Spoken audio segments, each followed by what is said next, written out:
America loves its traditions. Baseball, apple pie, and a complicated, somewhat confusing system for electing the president?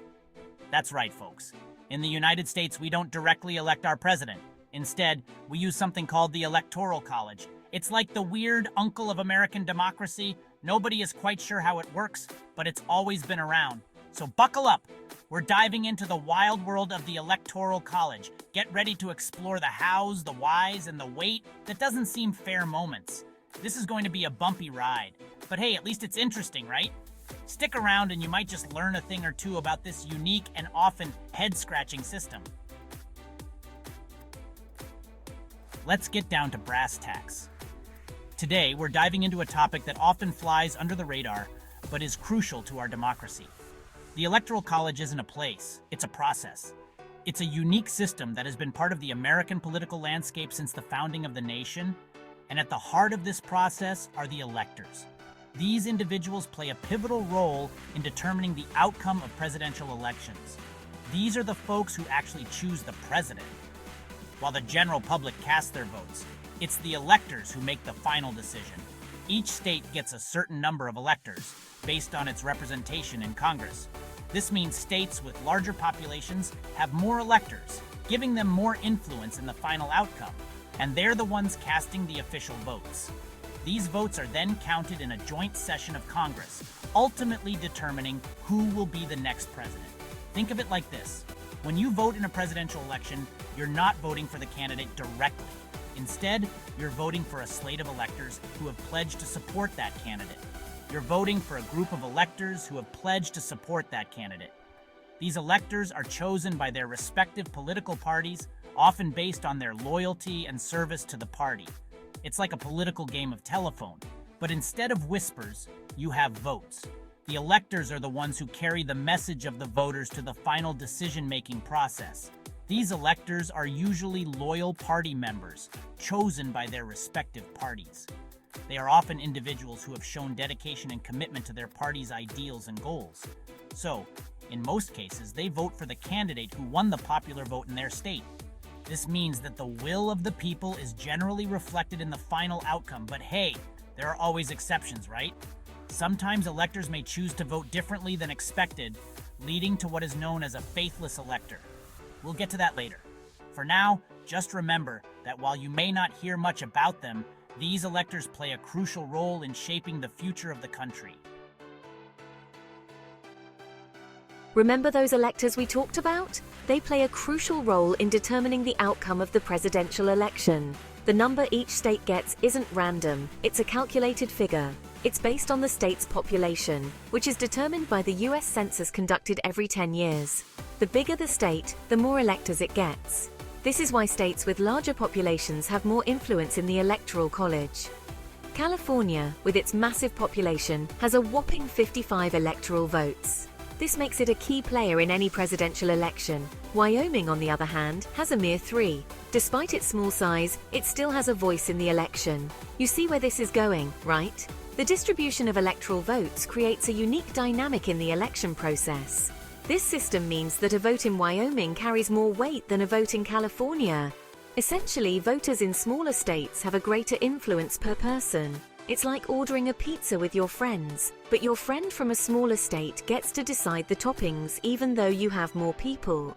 This analogy highlights the imbalance in voting power. Not exactly fair, is it? This perceived unfairness has led to numerous debates and discussions about the effectiveness of the Electoral College.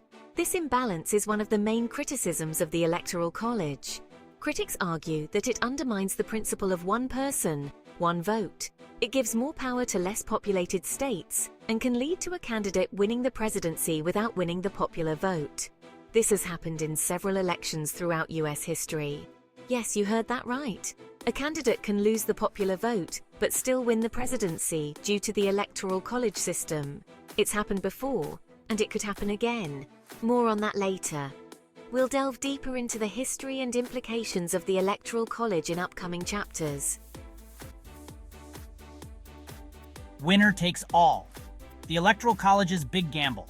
The Electoral College is a unique system that has a significant impact on how presidential elections are decided in the United States. Imagine this. You're running a race, and whoever crosses the finish line first in most states wins, even if someone else ran faster overall. It's not about the total distance covered or the overall speed, but rather about winning individual segments of the race.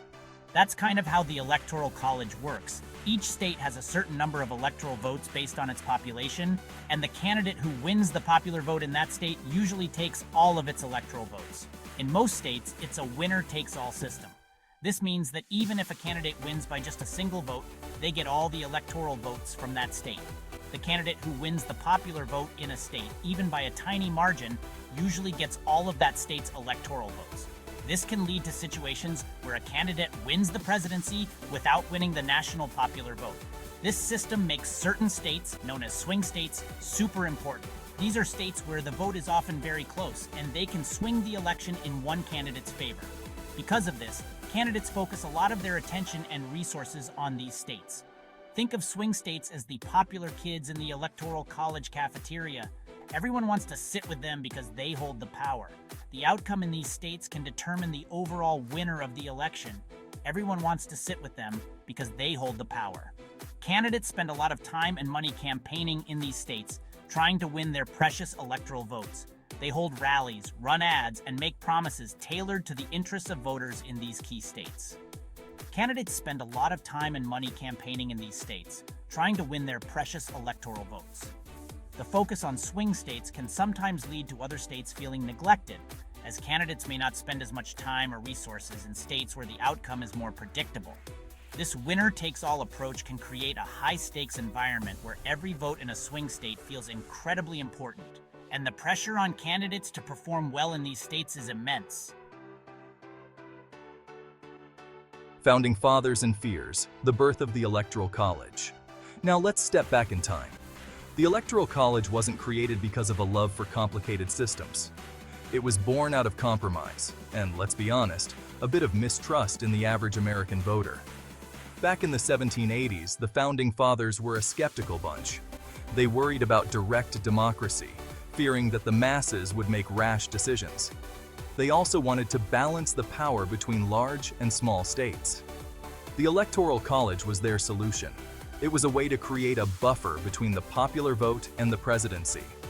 It gave smaller states more influence and ensured that the president would be chosen by what they saw as informed electors. The modern-day Electoral College. Fast forward to today and you'll see that the Electoral College still influences how we choose our president. While it remains a point of debate, its core function has stayed the same. Each state gets a number of electors equal to its total number of senators and representatives in Congress. When you cast your vote in a presidential election, you're actually voting for a slate of electors chosen by your party who have pledged to support your candidate. But here's where it gets interesting. Some states have a winner-takes-all system, where the candidate with the majority of the popular vote wins all of the state's electoral votes. Other states, like Maine and Nebraska, use a proportional system, splitting their electoral votes based on the popular vote. This patchwork of rules can lead to scenarios where a candidate wins the popular vote, but loses the electoral vote, a situation that's happened 5 times in US history. So, while the Electoral College was born out of the Founding Fathers' fears and compromises, it continues to shape our presidential elections in unexpected ways. Whether you see it as a safeguard or an outdated relic, there's no denying its impact on American democracy. Thank you for watching.